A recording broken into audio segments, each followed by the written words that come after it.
This episode is brought to you by Progressive, home of the Name Your Price tool. You say how much you want to pay for car insurance, and they'll show you coverage options that fit your budget. It's easy to start a quote. Visit Progressive.com to get started. Progressive Casualty Insurance Company and Affiliates. Price and coverage match limited by state law.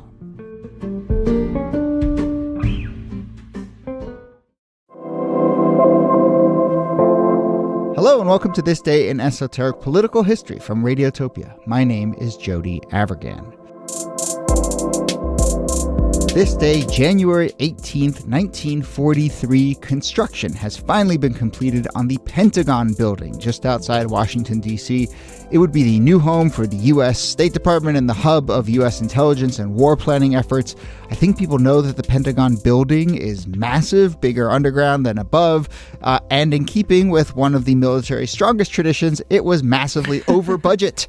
Originally proposed to cost $35 million, it ended up costing $75 million, maybe much, much more, depending on where you get your numbers. But the military had a shiny new building, one of the most iconic buildings in the country, and it set the stage for a new era of American military might in the midst of World War II and in the many decades since. So let's talk about the Pentagon, the building, and I'll let our usual panel guess how many sides are on this building that we are talking about. But here is, as always, Nicole Hammer of Vanderbilt and Kellie Carter-Jackson of Wellesley. Hello there. Hi, Jody. Hey there. Unfortunately, we can't do a big bombshell myth and be like, the Pentagon actually has 9 sides. No, but it's a decagon. Yeah, exactly. But I was thinking about something that happens when your building becomes the stand-in for your organization, right? A metonym. So now we refer to, what is that? It's called a metonym. A metonym? A metonym, when a place or a building Right. stands in for an institution. That's not synecdoche. Synecdoche is related. It's like a thing. It's similar. It has to be if your hand represents the whole arm, I think. Yeah, like Ozymandias. I'm confused, but okay. Yes. But anyway, it's like... Oh, you didn't sign up for a grammar podcast, Kellie? All of a sudden it got way too academic on me. But we say the Pentagon, and it's the building, but that's actually refers to kind of the military. Like we say a statement from the White House, and it actually is the president or whatever. So I don't know if it's only in political circles. I'm sure we can go Google around. But anyway, it tells you something that this building became basically the name of the building became the name of the institution that it housed. But let's talk about the building as a building. I have a very basic question, which is, I'm just kind of surprised that they were building this thing in the middle of World War II. You would think that they had other priorities at the time. Yeah. You might think. But I mean, that actually kind of gets to what the Pentagon was being built for. Because it stands in now for the entirety of U.S. military might, it looms so large in our imagination. But at the time, it was just like, wow, we have a lot of new defense workers. They have to have offices somewhere. We should build an office building. And that was kind of the idea. It was only supposed to be a temporary office building. We're going to throw up this structure. It's going to take us through the war. And when the war's over, then they got the budget and they were like, ooh, we could do 5. Yeah. Which is wild to me because you still can't. I mean, I've driven by the Pentagon many times living in Washington, D.C. If you're flying over, you can see it, and the aerial version, it's like, oh, okay, totally, I get the Pentagon version. But I wonder, on the ground or being up close, just do you still have that same feel when you're in it, when you're walking down the hallways? Does that Pentagon feel get reflected all throughout the building? I don't know. I think, it is a building by design that kind of doesn't reveal itself. I mean, when you fly over the top, it looks very cool, actually, and I've flown to D.C. I grew up in the area. It's very cool to watch. But, you can't get really close to it when you're driving or whatever. And a lot of it is underground. And so I think it's both, its name is literally about its shape. But other than that, I think you're right. It's very hard to kind of suss out exactly it. I mean, the design is very cool. The design is the reason why it becomes such a powerful stand-in for the military, because it is this unique building. And it's also a building that reflects the kind of, you've probably seen these star fortresses or those old medieval castles that have kind of odd shapes around them. And so it also reflects that kind of history of fortification and defense, which is also kind of a cool part of its symbolism. Yeah. When you think about the architect, so the architect for this project was George Bernstrom. He also built the Jefferson Memorial, the John F. Kennedy Center for the Performing Arts, also Reagan Airport when you fly in. National Airport. See like Reagan National Airport, yeah. And maybe there's something about his signature that does have this sort of like, I don't know, I think about all the different angles and shapes that are employed in that work. I mean, if you think about the Thomas Jefferson Memorial, it has this very sort of like Greco-Roman appearance to it. If you think about the Kennedy Center, I just think about those like iconic windows that have the tall oval shapes to them. And so it seems like the Pentagon, I mean, again, if you look at it, if you're just looking from the side, it doesn't look that exceptional, but when you take it all in, it is iconic landmarky. Yeah, it's impressive. But the 5 sides, reportedly, it's sort of an accident of history because there was an original site that they were going to use to meet their expanding needs for housing, and it was basically an existing housing complex known as Arlington Farms, and it had a 5-sided complex. And then I think they rejected that, but somehow got the idea of 5 sides in their head. I think that's kind of where the basic shape comes from. I've mentioned a number of times how it is relatively low in height. And a lot of it is underground, and we can talk about some of those numbers. But also, given construction at the time, it just wouldn't have been possible to make a building that massive, actually very tall, just from a kind of load-bearing perspective when we're talking about the mid-40s. I also thought that was because nothing can be taller than the George Washington Monument or something like that. When you look at Washington, D.C., I mean, this is Virginia, but you know how almost every angle that you look at, you sort of see the Washington Monument. I thought, aren't there height restrictions about like not having skyscrapers or something like that in Washington, D.C. that will overshadow these other buildings? There certainly are within the city itself. And in this case, there's both the restrictions on being able to access steel because of the war effort. But the original plans for it, I mean, it raised some of these sort of visual concerns that you're talking about, Kellie, because they had the Pentagon all kind of plotted out. And when people found out about it, which they only found out about it whenever there was a $35 million line item in a funding bill, they were like, no, you can't build it here. It's going to block all these views. It's going to mess up the approach as you come into Washington. It's going to make it look ugly. And somebody got that message to FDR, and FDR was like, oh, yeah, I don't want to mess up the skyline. We should move this. And that's what ends up like FDR like goes on a little tootling little trip with the designers, and he picks out a new spot for the Pentagon, and that spot just happens to be a swamp. So it's a ridiculous design in a ridiculous place that was never meant to hold a building this size. So they're just like putting down pile drivers just to be able to create a base on which the Pentagon can sit.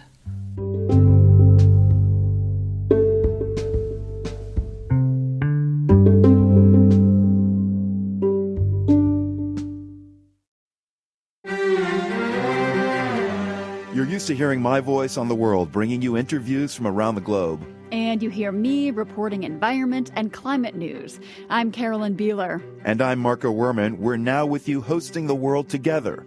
More global journalism with a fresh new sound. Listen to The World on your local public radio station and wherever you find your podcasts.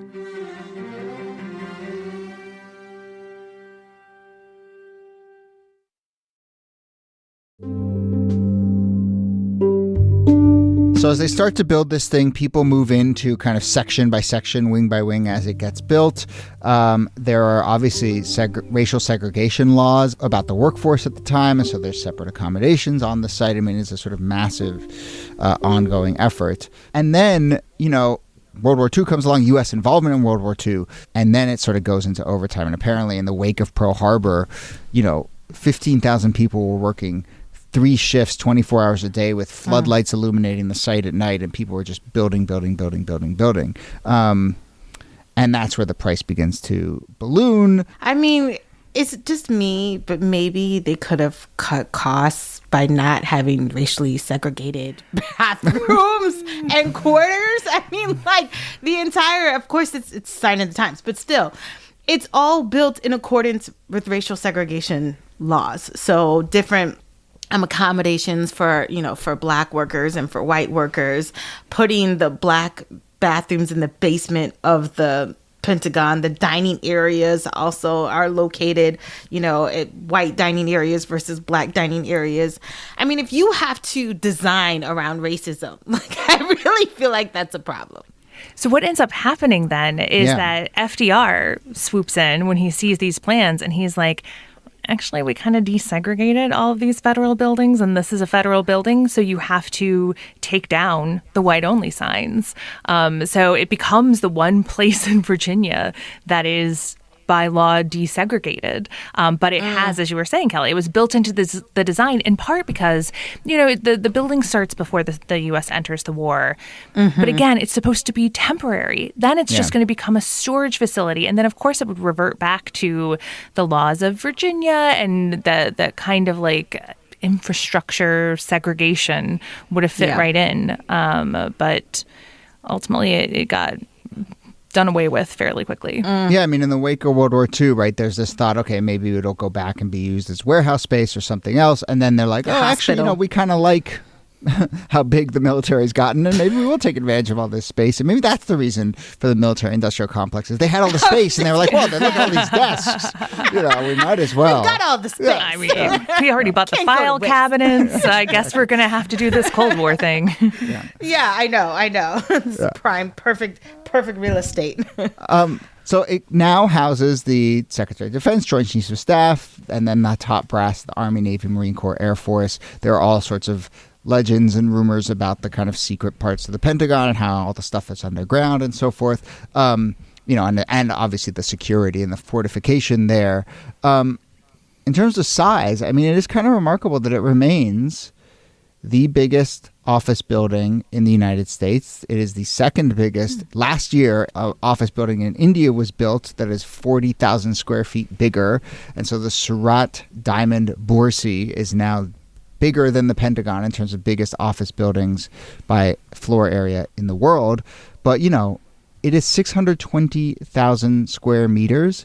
The second biggest office building in the U.S. is the Chrysler World Headquarters, and it is 490,000 square meters. So the Pentagon, it's big. That is what I'm trying to say. That is your takeaway. That is our Doesn't takeaway. it also have, maybe I'm confusing with the CIA. I feel like I went on an MIT tour, and they were like, the biggest tunnel systems in the country are like either the Pentagon or the CIA, Disney World, and MIT or something like that. It's like some sort of crazy fun factoid, but like I imagine that, the levels it goes down as well has to be pretty deep. America's Especially top if industries. you're building on a swamp. Right. Yeah. Create some problems. And of course, the Pentagon obviously was hit by a plane during the terror attacks on 9/11. And there's actually some evidence that the construction of the building for storage, which had led to all of this reinforcement of concrete and those sorts of things, actually saved lives that day because it was an unusually built building because it wasn't meant to just be office buildings at the end of the day. Yeah. And funnily enough, the construction of the Pentagon started on September 11th in 1941. Wow. So that date keeps popping up. All right. Well, we will leave it there with our look at the Pentagon, the building. And please send us any other examples of menonyms. I think Listeners? it is synecdoche, Jody, but metonym and synecdoche tell us are who's all right, the same. grammar nerds, or probably some third thing we don't know. But what is it when you take a building and it becomes the proxy for the organization? But we would love some examples. Let's wrap up by doing some also on this days. So we're looking at January 18th here. So in 1803, on January 18th, Thomas Jefferson requested funding from Congress to finance the Lewis and Clark expedition. It's fine use of funds. Fine use of funds, but also the biggest takeaway for me here is if you had asked me whether we had done any Lewis and Clark stories on this show in the many years that we've been doing the show, I would have said, absolutely. I don't think we've done a single one. It is kind of stunning. What? So we got to go find some. We have to change that. Yeah. This is the importance of also on this day. That it helps us see our blind spots. It was also on this day in 1919 that world leaders gathered in Paris to begin a peace conference after the end of World War I. Woodrow Wilson, who's president at the time, uses this opportunity to push his idea of the League of Nations, which other nations super into. United States, not so much. And in 1993, Martin Luther King Jr. holiday was observed in all 50 states for the first time. I said 1993. Yeah. 10 years. So 10 years after it became a holiday. So we did that episode just a couple episodes ago about the long fight. That was 86, I think, is the proclamation. 83, it passes a bill. 86, the proclamation. And here we are, 93, until all 50 states kind of get on board, but it's not until 2000 or even 2006 or so. Anyway, there you go. Shouldn't have put all deliberate speed in the proclamation. Exactly. All right. Well, we will leave it there. Nicole Hammer, thanks to you as always. Thanks, Jody. And Kellie Carter-Jackson, thanks to you. My pleasure.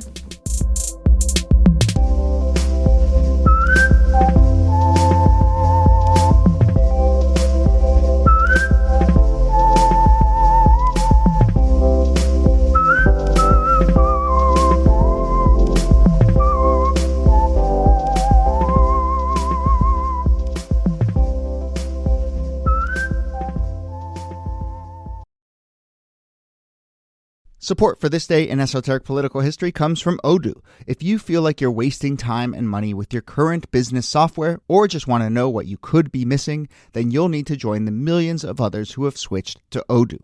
Odoo is the affordable, all-in-one management software with a library of fully integrated business applications that help you get more done in less time for a fraction of the price. To learn more, visit odoo.com/thisday. That's odoo.com/thisday. Odoo, modern management made simple. Radiotopia. From